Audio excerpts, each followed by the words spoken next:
Hello mga sangkay! Welcome back to my channel. Ito po muling yung sangkay na si Sangkay Longs muling nagbabalik. Kumusta? Kumusta kayong lahat? Sana nasa maayos na kalagayan ng lahat. Mapadito sa Pilipinas or sa mga nasa ibang bansa, dobling ingat tayo, no? So mega love shoutout sa inyong lahat sa Team Sangkay Original, Team Sangkay Sponsors, Team Kalingap, Kuya Val at Edna Kalingap Rob, sa lahat ng aking mga followers, supporters, and subscribers, sa mga lolos, lolas, FWs, and PWDs. Mega love shoutout sa inyong lahat, and of course, I love you all. Ayan. Mega love shoutout also sa Team Kalingap, Kalingap Partners, sa aking mga sponsors. Kay Tita Bing, ang kanyang YouTube channel ay Horbin TV Vlog. Subscribe po natin. Kay Tita Mina Haramilyo, ang tita kong Vayot. At ang pinaka-gorgeous sa lahat, si Mamita ng San Diego, California. Also, hello to Manay Tere ng San Diego, California din, no? At sa lahat ng mga nagmamahal kay Sangkay, may love shoutout sa inyong lahat. Ngayong araw na ito mga Sangkay, gagawa ko ng reaction video. Ito'y patungkol sa mga sa mga fans ng Jongkar, no? Mayroon akong napanood na or nabasa, no? Na mga post nila sa Facebook, sa kanilang fan page nitong fans ng hindi ko nila lahat to. Itong reaction ko na ito, hindi ko nila lahat ng mga fans ng Jongkar, no? Ng mga fanatics ng Jongkar. Alam ko na meron dyan matitino. Pero meron talaga ng mga nahalo dyan sa fans, sa mga fanatics ng Jongkar na mga walang mudo, no? Ipapakita ko sa screen or babasahin ko rin yung mga kanilang pinag-usapan patungkol doon sa kay Kuya Val, no? Na kanilang pinulutan si Kuya Val doon sa kanilang fan page, no? Ito yung mga sinasabi nila. Itong si Lenny Yobion, sabi niya, dapat kayo din Kuya Val, mag-sorry kayo kay Carla kasi siniraan mo siya dyan sa radio mo. Kinukumpara mo kay Beyonce, dapat di ganon. Founder ka pa man din.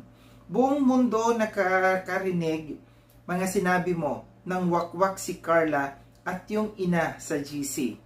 Dapat po di ganon. Dapat mag-sorry ka sa kanila. So itong si Lenny Yobion, no, gusto niya na mag-sorry si Kuya Val. Dahil sinabi daw ni Kuya Val na wakwak si Carla. And then, dahil nga doon sa naging issue sa mga ipinalabas ni Kuya Val, marami daw ang mga nakarinig sa mga sinabi ni Kuya Val. So deserve daw ni Kuya Val na mag-sorry. Who are you?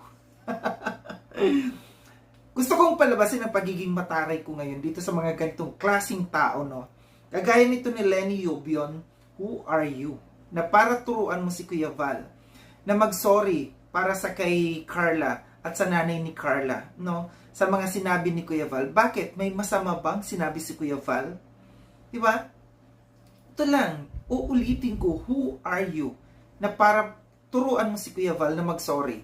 Ito yung mga klaseng tao na makikita natin even dito sa dito sa sa sulat niya, yung sulat na pang mal-edukada na tao.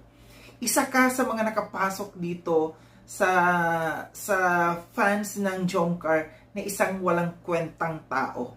'Di ba? Masasabi ko talagang wala kang kakwenta-kwentang tao. Ito, meron pa. Itong si LG Raho Coste, sabi niya, good day mga guys, huwag. Imagine, no, kahit mag-spell ka, hindi mo kaya. Sabi niya, huwag muna tayo manood ng live ni Kuya Val kasi siya po ang malakas mag-bash. Imagine, ang hirap, no, siya po ang malakas mag-basher. Dapat siya ang nagpapagit sa dalawang kampo. Dapat nagpapagit na yata. Sa dalawang kampo, kaso siya ang lakas mag-basher. Kung ginawa yu kay Carla. Baka sa iba. Lakas ng tawa nito ni LG Raho Coste. Gaya ng sabi ko guys sa nauna, itong mga nagsama-sama ng mga walang pinag-aralan. Kahit sa spelling hindi marunong. Carla.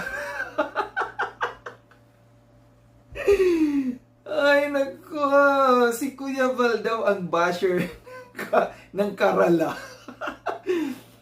Well, gusto ko talaga palabasin ang pagiging mataray ko dito sa mga kanggaro na ito eh. Bakit nandito ang mga ito sa ano ng Kalingap? Ito pa, may sumagot, NSM Matu, sabi niya.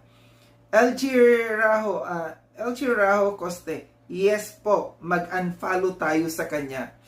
Tapos sumagot din si Teresita Magkalen, unfollow VSM, not a good model. Ito yung sinasabi ko, no, na pinulutan nila si Kuya Val dito. Ito lang masasabi ko sa inyo, no, ang babaho nyo.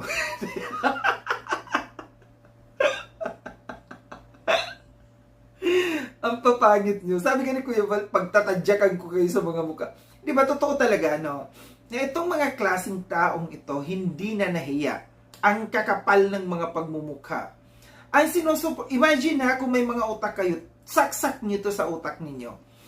Kung iisipin ninyo, ang Jomcar, beneficiary ng Kalingap, kayo nag-idolize kayo sa kanila. Nagsusuporta kayo sa Jomcar. Tapos, babanatan nyo si Kuya Val, na which is yung founder nitong Kalingap, nasaan ang mga utak ninyo? Di ba? Instead, na sumuporta kayo, kasi ang inyong sinusuportahan, ang inyong ina-idolize, nasa loob ng Kalingap. Founder pa mismo ang inyong binabanatan, ang inyong pinagkukwentuhan. Di ba? Makikita natin yung mga ganitong klaseng tao, no, na walang mga modo na tao. Si Kuya Val, walang masamang sinabi patungkol doon. Or kung meron man si Kuya Val ibinulgar, may katotohanan. Mayroon mga ebidensya si Kuya Val, sinasabi ni Kuya Val sa live niya na may mga nakarating sa kanya na mga screenshots patungkol doon, no, sa pangyayari. Hindi magsasalita ng basta-basta. Pinuri nyo ng pinuri. Sobrang pagpuri nyo sa founder ninyo na si Yang TV. Mas pinuri nyo pa yon kisa sa kay Kuya Val. Pinuri ninyo dahil nagsorry kay Kuya Val. Dahil yung si Yang TV, may utak, may pinag-aralan. Kaya siya nagsorry kay Kuya Val. Pero kayo, na mga followers kayo, na mga sandakot lang yung inyong pag-isip, yung inyong utak, mga walang pinag-aralan. Si Kuya Val pa ang inyong tinira. Mas pinipraise ninyo, mas pinupuri ninyo si Yang TV dahil nagsorry kay Kuya Val. Pero inisip nyo ba, magsosorry ba siya kay Kuya Val kung wala siyang nagawang kasalanan? Imagine nyo na lang yon. Ito ang nagiging problema dito sa Kalingap, nagkakaroon ng kaguluhan dahil dito, gaya ng sabi ko, hindi ko nila lahat, no, ng mga followers, ng mga supporters dito ng Jomcar, hindi ko nila lahat. Gaya ng sabi ko, meron diyan na nahalo ng mga bulaang propeta, no, ng mga followers, yung mga walang utak. Kayo ang nag-create ng gulo dito. Kayo yung mga walang utang na loob, kayo yung mga walang kwentang tao. Mismong founder si Kuya Val ng Kalingap, tinitira ninyo. Pero hindi nyo naisip na ang inyong ina-idolize, ang inyong hinangaan, nasa loob ng Kalingap. Mahiya kayo, di ba? Ang kakapal ng mga pagmumukha mo, ang papangit ng mga pagmumukha. Nainis talaga ako. Totoo, nainis ako sa mga ganito, no? Na mismo sa kanilang page, ipinapamukha nila sa mga kapwa followers nila yung mga ganyang klaseng pananalita na hindi maganda. Mag-unfollow daw kay Kuya Val, mag-unsub daw kay Kuya Val. Who cares? Kawalan ba kayo? Hindi kayo kawalan. Diba? Hindi kayo kawalan kung mag-unfollow kayo kay Kuya Val. Tama lang na mag-unfollow kayo kasi hindi kayo nararapat dito sa loob ng Kalingap. At huwag daw manood sa mga live ni Kuya Val. Who cares? Maraming nagmamahal kay Kuya Val. Maraming nagmamahal sa Kalingap. Kayo, napunta lang kayo dito sa Kalingap dahil mayroon kayong hinahangaan na beneficiary ng Kalingap. So, ang puso ninyo hindi talaga Kalingap. Mga kayo, ang matatawag dyan, mga sampid kayo. Sampid kayo dito sa Kalingap. So ito lang yung aking reaction patungkol dito no sa nabasa ko na si Kuya Val pinupulutan nito mga ano. Yang TV no, kung ako sa iyo, kung ikaw ay nanghingi ng sorry kay Kuya Val, dapat turuan mo rin no. Turuan mo itong mga members mo diyan sa fan page ninyo. Turuan mo na magkaroon ng respeto sa kay Kuya Val, sa lahat ng mga nandito sa Kalingap, lalo na kina Kalingap Rob at saka kina Ate Edna, no, na matuto sila rumispeto sa kapwa nila, lalo na founder ang kanilang tinitira dito. Muli, maraming salamat mga sangkay no, sa panonood. Sa mga hindi pa nakapag-subscribe kay Sangkay Alone, subscribe niyo na po ako. Click yung notification bell para updated kayo sa lahat ng mga videos na aking gagawin. Like and share itong video na ito mga sangkay. Kita-kits tayo ulit sa susunod na video na aking gagawin. Ingat kayo sa ang dako ng mundo mang kinaroroon. Paalam na mga sangkay. Paalam.